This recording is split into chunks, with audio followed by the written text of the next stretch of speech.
सभी लोगों को प्रणाम। पहला जय श्री राम। मैं आज आकर की कथा कहूँगी जिसमें हनुमान जी पाताल लोग जाते हैं रामचंद्र जी और लक्ष्मण जी को लेने के लिए। तो वहाँ पर उनका युद्ध होता है मकर ध्वज से। यह सुनकर हनुमान जी आश्चर्य से बोले, अरे मूर्ख अज्ञानी, मेरे स्वप्न में भी पुत्र नहीं है। रे सठ, यह कहते हुए तुझे डर नहीं लगता?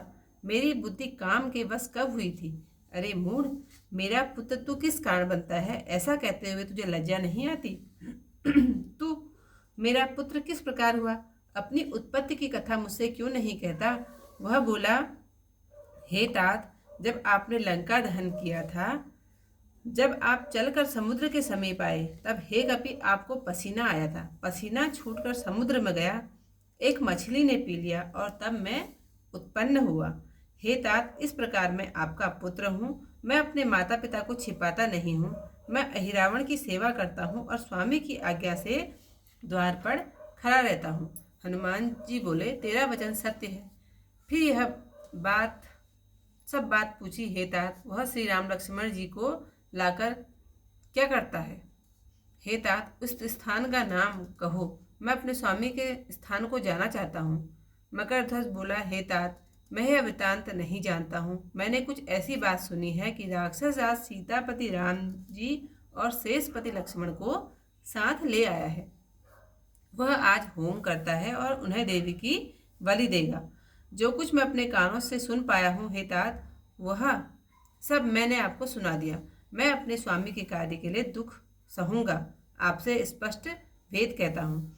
आप यदि जाने के लिए कहें तो जाने नहीं दूंगा। मैं स्वामी की आज्ञा का उल्लंघन करके अपयश न लूंगा।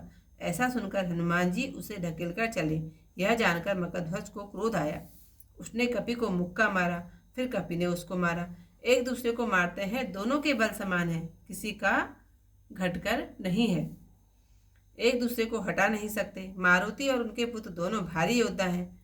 हे भवानी, अधिक विलंब हुआ जानकर वे पुत्र को पूंछ से बांध कर चले। सूक्ष्म रूप धर के उन्होंने यज्ञशाला देखी। जीव और प्राणियों की गिनती नहीं है। वहां देवी का मंडप है। बहुत से रक्त पात्रों का वर्णन कौन कर सकता है।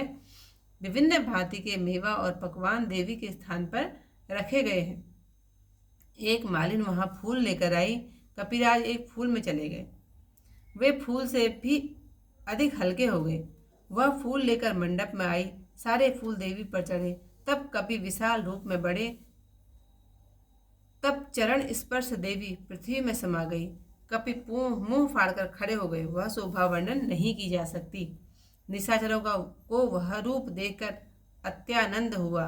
वे विचार करने लगे कि आज देवी प्रकट हुई है। राक्षस राज बड़भागी हो गए। फिर वे प्रणाम करके पूजा करने लगे। जो कुछ आता है सो कपि मुख में भर लेते हैं। वहाँ जो भारी वस्तुओं के ढेर थे, एक भी न बचे। कपि ने सब खा लिए। कपि के खेल और कौतुक का विस्तार होता गया। राक्षस कुल का नाश होना ही चाहता है। अहिरावण के हृदय में कैसा सुख हुआ, जैसे कंधे पर चढ़ने पर बलि के पशु को होता है। जब उसने यज्ञ को सिद्ध सफल जाना तो तुरंत राम लक्ष्मण को वहां लाया। लाकर प्रभु को खड़ा किया। राक्षस अनेक हथियार हाथ में लिए हैं। कोई गदा लिए, कोई धनुष बाण, शक्ति, शूल, तलवार और कृपाल लिए हैं। वे तोमर, मुदगर, परशु, तलवार, पांस, फांसी, वेत, वर्षी और धनुष बाण लिए हैं। देखते रहने पर भी उन्हें होश नहीं है। वे मायावल के पंडित हैं, परंतु अत्यंत विकराल, मूर्ख और कुलक्षणों से युक्त हैं। इस प्रकार सारे वीर वहां रहते हैं और अहिरावण की आज्ञा का अनुसरण करते हैं। आज्ञा पाकर उन्होंने तलवार निकाली और मारने के लिए प्रभु के समीप खड़े हुए। किसी ने कहा, राजनीति का पालन करो, अभी 3 पल की देर करो। यह सुनकर मूर्ख अहिरावण बोला, तुम्हारे जो कोई हो उसका स्मरण कर लो, नहीं तो स्वप्न की रात्रि के समान दोनों भाइयों को काल आकर देखेगा। वह मूर्ख प्रभु से ऐसी वाणी कहता है, हे भवानी, मुझे कहने में अति संकोच होता है। लक्ष्मण जी श्री राम जी की ओर देखते हैं और श्री राम जी लक्ष्मण की ओर। हे पक्षीराज गरुड़, प्रभु की लीला किस प्रकार कही जाए। आज की जो कथा है यहीं पर समाप्त।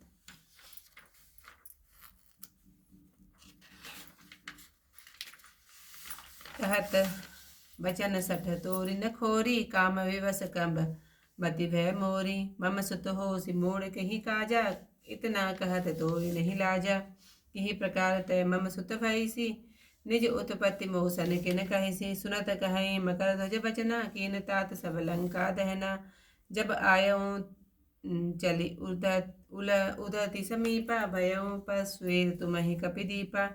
छूटी प्रसेद सागर महूँ गयऊँ सो छज बियऊँ तहाँ मैं भयऊँ।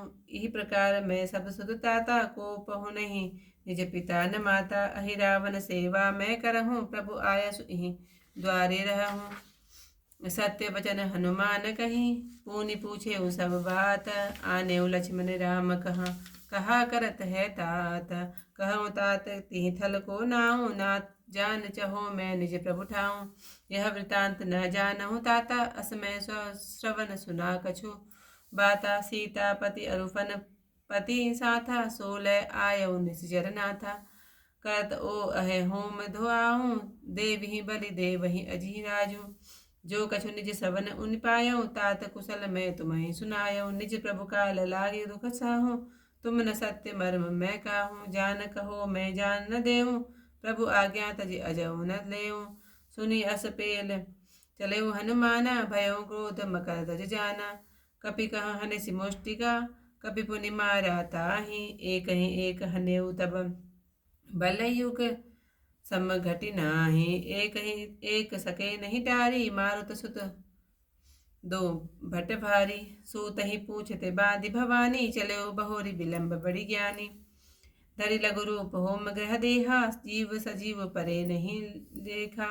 तह देवी कर मंडप रही सोनित घट बहु को कहीं सकई। विविध भांति मेवा पकवाना धरे आने देवी अस्थाना। मलिन तहाँ सुमन ले आई सुमन मध्य प्रविशे कपिराई। सुमन होते अतिकत हलुकाई सोले सुमन मंडप ही आई। सुमन सकल देवी पर चढ़ेऊ निकट रूप तब तहाँ कपि बढ़ेऊ। छुवत चरण देवी तवे धरनी गई समाई। मुख पसारी ठाड़े भयऊँ कपि छवि वरण न जाई। रूप देख बा आनंद भारी करहीं विचार साचर झारी। कहीं कि देवी प्रकट भई आजू बड़ भागी भा निश्चर राजू। करि प्रणाम पुनि पूजा करहीं जो कछु आव सो कपि मुख भरहीं। रही जो सकल वस्तु समुदायी वचन एकऊँ तब सब कपि खाई। कपि खिलार कौतुक विस्तारा भाचह निश्चर कुल संहारा। अहि रावण उर भासुक कैसे चरे कांत पर बलि पशु जैसे। जबहि होम सिद्ध ते जाना लक्ष्मण दाम तुरत तह आना। ठाड़ कीन तह पबु कह आनी निश्चर बहु आयुष धरि पानी। धरे गदा को अरु धनुबाना शक्ति शूल तरवारी कृपाना। तो मर मुदगर परसु असी पाई फांसी अरुवेत। करनि खड़ग धनु सर कहीं देखत रहि न चेत। माया वलते सकल विचक्षण अति विकराल मूर्ख दुर्लक्षण। इहि विधि सकल वीर तह रही अहि रावण आज्ञा अनुसरहि। आय सुपाई खंग किनता तिन काढ़े मारन कहा प्रभु पर पेठाड़े।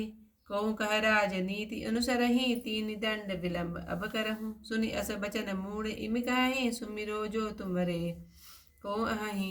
नाई ते काल आय नियर आई निस सपना समको दो भाई। काई मूढ़ प्रभु कहा इमि वाणी कहत सकूच मोहि अति भवानी।